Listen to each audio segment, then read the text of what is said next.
வணக்கம். நான் சாக்ஷி அகர்வால். ரொம்ப சந்தோஷமாக இருக்குது நீங்கள் எல்லாரும் இன்றைக்கி வந்துட்டுருக்கீங்க. இன்றைக்கி நம்மளோட கேலண்டர் லான்ச் நடந்துகிட்ருக்கு ஹில்டன் ஹோட்டலில். This is been designed and sponsored by Fab by Faiza. So நம்ம நாட்டோட வனத்துறையும் இருக்கட்டும், விலங்கியலும் இருக்கட்டும், ரொம்ப பெரிய சொத்து. So this is an attempt to create an awareness that நம்மளோட வைல்ட் லைஃப் நம்ம மெயின்டைன் பண்ணணும், ப்ரிசர்வ் பண்ணணும். அண்ட் எலிஃபெண்ட், தட் இஸ் யானை, நம்மளோட நாட்டோட one of the most intelligent, most emotional and most smartest க்ரீச்சர்னு சொல்லுவாங்க. ஸோ இந்த விஷயத்துக்கு நம்ம செலிப்ரேட் பண்ணணும். And this is a need of the hour that as humans it's a duty to give back to the nature. So இந்த calendar அதுக்காக நம்ம ஒரு இனிஷியேட்டிவாக எடுத்துகிட்டு கேலண்டர் 2020 லான்ச் பண்ணிட்டுருக்கோம். very very happy with my team work. ஏன்னா இந்த calendar was made possible only because of my brilliant team. And என்னோடய டீம் பார்த்தீங்கன்னா எல்லாரும் இங்கே இருக்காங்க. So first Jal start with ஃபைசா. So lovely garments கொடுத்துட்ருக்காங்க. 12 காஸ்டியூம்ஸ் டிஃப்ரெண்ட் கான்செப்டில், ரெட் கார்பெட் இருக்கட்டும், அந்த புக்கே ட்ரெஸ் இருக்கட்டும், ஆர் ஈவன் இந்தியன் நம்ம டச் பண்ணிட்டுருக்கோம். பிகாஸ் ஆப்வியஸ்லி நம்ம யானை கூட ஷூட் பண்ணிட்டுருக்கோம். ஸோ நம்மளோட கல்ச்சர் அண்ட் ட்ரெடிஷன் எப்போவுமே நம்ம மறக்கக்கூடாது. ஸோ லவ்லி கார்மெண்ட்ஸ், ஒரு கார்மெண்ட்டுக்கு பின்னாடி எவ்வளோ ஹார்ட் ஒர்க் போயிட்டுருக்கோங்க நீங்கள் பார்த்துட்ருப்பீங்க. அது கூட கண்டிப்பாக ஆலெக்ஸ் பற்றி சொல்லணும். பிகாஸ் ஒரு காஸ்டியூம் பார்க்கும்போது, ஒரு ஷார்ட் பார்க்கும்போது, ஒரு யானையோட போசிங், என்னோட போசிங், அந்த ஒரு இமோஷன் கேப்சர் பண்ணுறது ரொம்ப கஷ்டமான ஒரு விஷயம். பிகாஸ் அந்த ஸ்பாட்டில் என்ன நடக்குது நம்ம 6 பேருக்கு தான் தெரியும், நம்ம 6-7 பேருக்கு தான் தெரியும். ரொம்ப கஷ்டமாக இருந்தது. எஸ்பெஷலி அந்த தண்ணி போடுற ஷார்ட் எல்லாம் அது எக்ஸாக்ட் மொமெண்ட் கேப்சர் பண்ணுறது. அப்புறம் தேர்ஸ் ஒன் ஷார்ட் வேர் நானும் கால் தூக்கிட்டு இருக்கேன், யானையும் கால் தூக்கிட்டு இருக்காங்க, கார்மெண்ட் இங்கேருந்து ஃப்ளோ பண்ணோம். ஸோ எல்லாமே ரொம்ப டைனமிக்காக இருந்தது. அங்கே நம்மளுக்கு புரியல ஆக்சுவலி ஏன்னா நடக்க போகுது.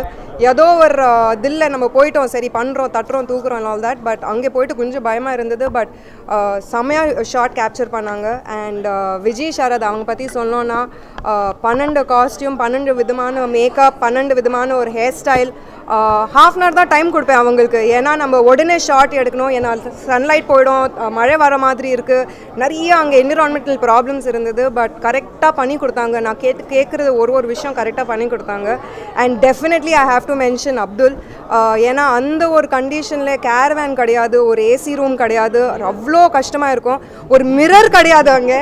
ஸோ அவங்க உடனே நம்ம காட்டுக்குள்ளே ஷூட் பண்ணிட்டு இருக்கோம், உடனே ரோட்டில் போயிட்டு எப்படியாச்சும் ஒரு மிரர் அரேஞ்ச் பண்ணிவிட்டு மிரர் கொண்டு வந்துட்டு ஒரு சூட் கேஸ் வச்சுட்டு அதுக்கு முன்னாடி மிரர் வச்சுட்டு நிறையா ப்ராப்ளம்ஸ். ஒரு டீ காஃபி, எனக்கு திருப்பியும் காஃபி சாப்பிடணும்னு பழகும். ஸோ ஹாஃப் அன் ஹவரில் காஃபி வந்துட்டே இருக்கும். ஏன்னா எனக்கு அதுதான் சொல்லேன், எனக்கு சாப்பாடு வரலன்னா கூட பிரச்சனை இல்லை, எனக்கு காஃபி வந்துடணும். பட் அங்கே காஃபி கிடைக்கிறது கூட அவ்வளோ கஷ்டம். ஸ்விக்கியாலாம் ஒன்றுமே இருக்காது அங்கே. பட் ஓடி போயிட்டு சொல்கிறதுக்கு முன்னாடியே அந்த விஷயம் வந்துட்டு இருக்கும் என் கண்ணு முன்னாடி. So lovely hard work, amazing brilliant team, technically ரொம்ப சவுண்ட் டீம். அண்ட் ஒரு கோஆப்ரேஷனில் இன்றைக்கி இது சக்ஸஸ்ஃபுல்லாக லான்ச் பண்ணிட்டு இருக்கோம். And I really hope you guys love it. எனக்கு ரொம்ப சந்தோஷமாக இருக்குது. I hope you guys like it too. Thank you. என்னோட அடுத்த ப்ராஜெக்ட் பார்த்தீங்கன்னா December 20th Aayiram Jenmangal is releasing. And அதில் நான் ஒரு டிஃப்ரெண்ட்டான ஒரு கேரக்டர் நடிச்சிட்ருக்கேன், ஒரு வில்லேஜ் கேரக்டர் நடிச்சிட்ருக்கேன். ஏன்னா நிறையா பேர் சொன்னாங்க ரொம்ப நார்த் இண்டியனாக இருக்கீங்க. ஸோ கண்டிப்பாக ஒரு ஹாஃப் சாரியில் நம்மளோட என்ன பர்ஃபார்மன்ஸ் கொடுக்க முடியும் என்னால் நான் பண்ணிகிட்ருக்கேன். ஸோ ஐ ஹோப் உங்களுக்கு பிடிக்கும் அந்த விஷயம்.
you.